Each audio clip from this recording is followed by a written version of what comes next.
Hey everyone, good morning and welcome to your channel Learn Data Science with Pranjal. So in this knowledge video, we will discuss what is vanishing gradient descent and what problem it brings if you are having the vanishing gradient descent. So basically vanishing gradient descent is a problem, and if vanishing gradient descent is there, then your model stops to train. So we will try understanding what vanishing gradient descent is, and trust me guys, I'll make it very simple so that you understand what it is. And then once you understand what is vanishing gradient descent, then I will also explain you what is exploding gradient descent. So both vanishing and exploding are in a way problems. So we need to avoid both of them. But normally we do not see the exploding gradient descent. We do not encounter that problem so oftenly. But vanishing gradient descent problem we do offer very frequently. So let's discuss what vanishing gradient descent is. So basically vanishing gradient descent, as the name suggests, is that your gradient vanish. So gradient is nothing but your slope. In my previous video, we have already discussed that you need the gradient. So you take the gradient for training your model. You find the derivative between your errors and between your weights. So you find your dE by dW, and dE by dW is nothing but your rate of change in error with respect to your weights. So what is the impact of weights on your error?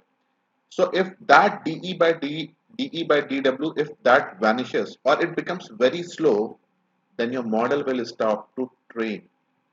So remember one thing, that vanishing gradient descent comes because of two reasons. One is your choice of activation function, and another is if you are having huge number of hidden layers. So if you are using this sigmoid function, then trust me, you are running into the vanishing gradient descent problem. But since now most of the people are using the ReLU activation function, so that problem is already taken care of. So because of activation function, now you will not have the vanishing gradient descent, and I have already discussed this in one of my previous video, but let's quickly discuss it once again, that why sigmoid has the vanishing gradient descent problem. Okay, so in interest of saving the time, what I've done, I have already drawn the sigmoid function. So you know this is your sigmoid function, and it takes the values from 0 till 1. So and over here you have a 0.5. So if the values are within less than 0.5, you mark it as 0, and if they are greater than or equal to zero point 0.5, then you mark it as 1. So sigmoid can be used for your decision making, and it can also be used for your activation. And then I have marked three regions. Two regions I have marked in green. So A and B I have marked in green, and another region I have marked in red, that is your C. So now consider the region A and B. So if you consider the region A and B, and if you focus on these dotted lines, then you will notice that these dotted lines are almost parallel to your x-axis. And if the values are parallel to x-axis, it means the value of y will not change. If a line is parallel to x-axis, it means y will not change. If y does not change, then delta y would be close to 0, or you can say it would be equal to 0. If y changes very slowly, then delta y would be very much less, or it would be close to 0. So that is why your delta y by delta x would again be equal to 0, or you can say it would be close to 0, if not exactly 0, close to 0. So if you are using sigmoid function, then beyond a limit, beyond a point, your model stops to train, because your delta y by delta x will come down to 0. But now since we are using the ReLU activation function, the problem because of the vanishing gradient descent because of the activation function will not come. The vanishing gradient descent will come because if you are having a very deep network. So deep network as in you are having huge number of hidden layers. You have, let's say 5, 6, 10, 20 hidden layers. Then yes, you are running into a problem of vanishing gradient descent, and vanishing gradient descent is specifically noticed in RNN, that is a recurrent neural networks. So whenever we will discuss recurrent neural network, again I will touch base on the vanishing gradient descent and why RNNs have vanishing gradient descent. But as of now, let's focus on the other aspect. So there were two reasons why you can have vanishing gradient descent. One is your choice of the activation function. That problem is already taken care because of the ReLU activation function. Now, if you have a very deep neural network, then again you can have a vanishing gradient descent. Let's discuss that issue. Okay. So prerequisite for understanding this slider would be that you have seen my previous video, because I am continuing from the same problem statement where I have said that your x1, x2, x3 are your three x variables, and you have your output. That is, your target variable has two variables, that is your 0 and 1. And we have already discussed that number of hidden layers is a hyperparameter. So you can increase the number of hidden layers or you can decrease the number of hidden layers. That is your choice. So over here I have taken four hidden layers, H1, H2, H3, H4. And we know that each neuron of the previous layer is connected to all the other neurons of the next layer. So I have tried to draw the diagram. And we also know that your input moves in this direction. Input moves from your left to right. So which is the crux. So you say that input, the model is trained from left to right. But your errors are back propagated. So I'm saying BP, back propagated. Back propagated. So back propagated as in right to left. It is right to left. So you give the input from left to right, that is from your input layer to output layer, but the errors are back propagated, that is from your right to left, or you can say from output layer to input layer. So that thing we need to keep in mind. One more thing we need to keep in mind is that weights are changed from right to left. Weights are changed from right to left. Okay. So if you look closely, I have written W1 series, W2 series, W3 series, W4 series, W5 series, right? So between each layer, you have your weights. So different weights are there between each and every layer, right? So weights are not same between all the layers. You have different weights between all the layers. Now what will happen? Weights will start to train from right to left, which means that your W5 series would be trained first, followed by W4, followed by W3, followed by W2, followed by W1. And now let's discuss what would be the impact if weights are trained in this manner. Okay, so I have written a small summary on what is vanishing gradient descent so that people can read it again and again and they can get a better understanding, because normally when I speak, sometimes you miss it or whatever. So that's why I have written it, summarize it. And if you remember these few lines which I have written, it's a crux. So let me read it out for the audience. So what exactly is the vanishing gradient descent? That's the question I'm asking. And I say when we do the back propagation of the error. So now you understand what the back propagation of the error is. In BP, that is nothing but your back propagation. We find the error. This error could be like MSC, square difference between actual and predicted. So you are finding the error. That is your, it could be your MSC, it could be your cross entropy. And let's say this error is E. Now we try to find change in error with respect to change in weights. So now what is error? In previous video I have already discussed error is nothing but the function of weight. So error depends upon the weight. So basically we consider error to be function of weights. For model to converge, we need the best set of weights. We need the best set of weights. So we need to change the weights. That is, your delta W is equal to R into delta E by delta W. And now what is R? R is your learning rate. So learning rate is again a hyperparameter. Normally it is 0.01. If you do not change it, in by default it is 0.01. So where R is your learning rate and dE by dW is change in error with respect to your weights. So now what is change in weights? Change in weight is a function of dE by dW multiplied by R. Now let's try to understand how this vanishing gradient descent is about to come when we are using this formula. Okay, so basically what has happened is, let me discuss something. Okay, so what we can see over here is that model is being trained from H1, H2, H3, H4. So input is entering from your left to right, and errors are being passed from your right to left, or you are training the weights from right to left. So basically what will happen over here is function of weights. So had we chosen the right weights, then error would have been 0. But we are training a model and error is a function of weights. And delta W, we are saying delta W is equal to R into delta E by delta W.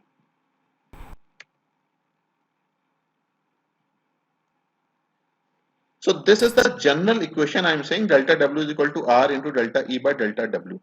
But we need to keep one more thing in mind. If I look at this diagram, so error is found at the last layer. So this is the last layer. Error is found at the last layer. So now error, what is error? So error is nothing. Though I'm saying that error is a function of your weights, but I can also say error is a direct function. Error is a direct function of W5 series. So you can look at this diagram and you can see. So this is your W5 series. So error is a direct function of W5 series.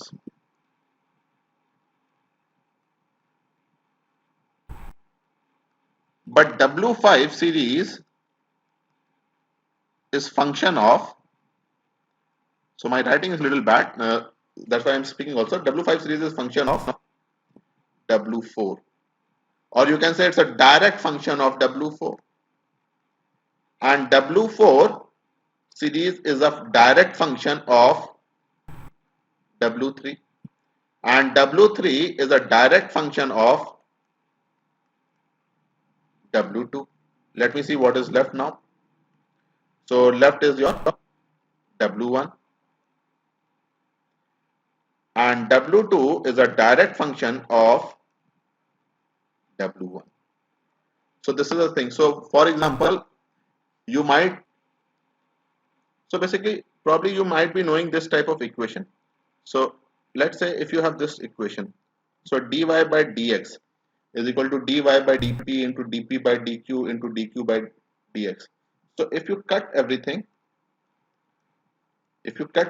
then this is again your dy by dx. So similarly, what we are trying to find over here is that your error is a direct function of W5 series, and W5 is a function of your W4, W4 is a function of W3, W3 is a function of W2, and W2 is a function of W1. But remember one thing, that first change would be at W5. First change would be at your W5 because error is a direct function of W5. So first you will bring the change in your W5. And then what you will do is you will do dW5 upon dW4. And then you will make the change in delta W4. Similarly, you will find the relation between W4 and W3 and you will change the weights of W3. And then you will find the relationship between W3 and W2 and you will make the changes in W2. Now, how the vanishing gradient descent is about to come. Let's try understanding it. So I have written this equation once again. I am saying delta W is equal to R into delta E by delta W, where R is nothing but your learning rate. And learning rate is normally less than 1, it is 0.01. And delta E by delta W is also less than 1. It is also less than 1. It is also less than 1. And obviously it has to be less than 1 because slope 1 means you are moving perpendicularly. You are moving perpendicularly. So that would be the highest slope, right? So slope has to be less than 1. Obviously, yes. So this is also less than 1. So now if you multiply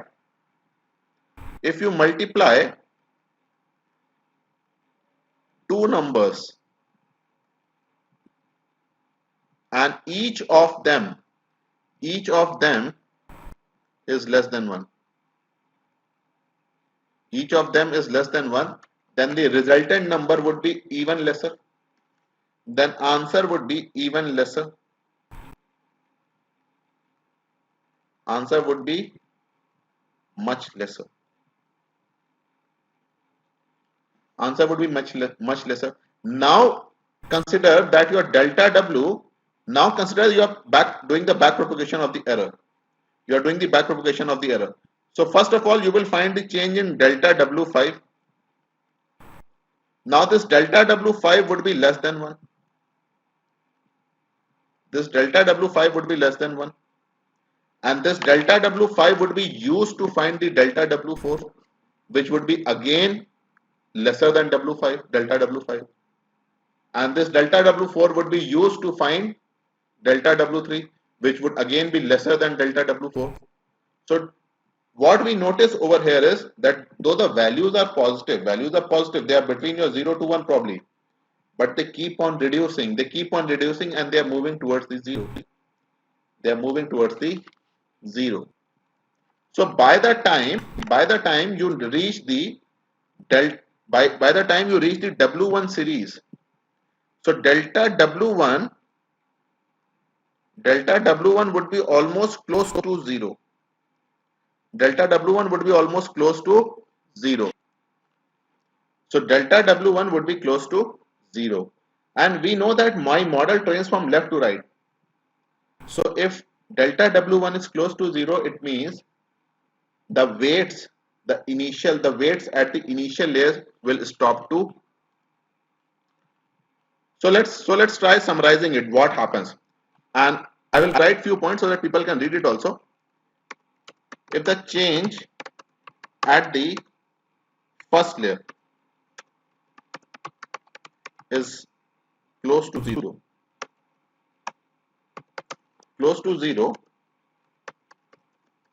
that is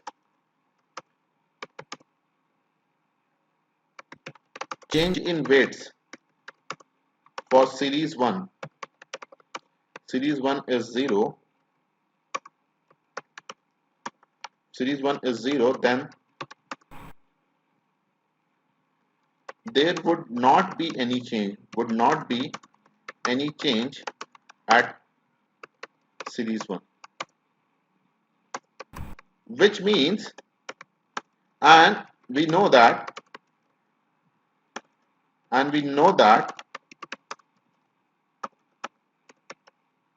model trains from left to right. So basically your model is training from left to right, information flows from left to right.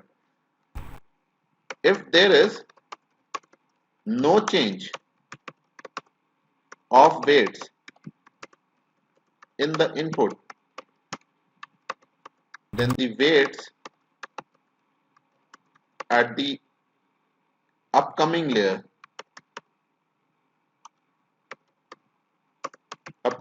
will also not change. So when your input is same, your W1 series is same, why do you wish to change the W2 series? Because input is not changing. So upcoming layers will also not change. And if this happens, your weights stop to change. And if weights stop to change, your model stops to learn.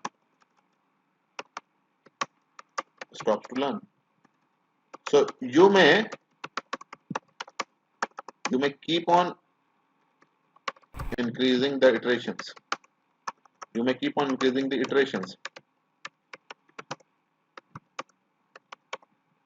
But your model will not improve. So this is the problem of your vanishing gradient descent. Your model stops to train because gradient is not changing. Okay. Now let's quickly discuss what is vanishing gradient descent. So exploding gradient descent is just opposite of your vanishing gradient descent. So when you are having the exploding gradient descent, your errors, instead of reducing, they start to increase, and which is against your expectation. You don't want a model where your errors are increasing. You want a model where your errors are decreasing. But in exploding gradient descent, your errors will start to increase. And exploding gradient descent basically occurs when you have a very high LR. So in this diagram, you can see that you have a very high LR, learning rate. So when you have a very high LR, you miss the optimum point and you continue. You continue, and that is what your exploding gradient descent is. So normally you will not face exploding gradient descent if you are purposefully not increasing the learning rate. So if you take the default learning rate, which is around 0.01, you will never face the problem of exploding gradient descent. Till the time you have increased the gradient descent or the learning rate as 0.1 or 1 or more than 1, then only you will face the problem of exploding gradient descent. So I'll just mark one arrow. So if you continue in this direction, you are running into the problem of exploding gradient descent. So this brings us to the end of this knowledge video, and I hope by seeing the last few videos and this video, you would have got the almost 100% clarity what neural networks are. So in our next video, what we will do is we will see the coding portion, and then I you will understand all these terms which we have used so far. How do they connect when you do your coding? So with this, I'll end the session. Thank you everyone for watching the video. If you have actually liked the video, please go ahead and give a one thumbs up to the video. Hope to see you soon in my next video. Till that time, happy learning.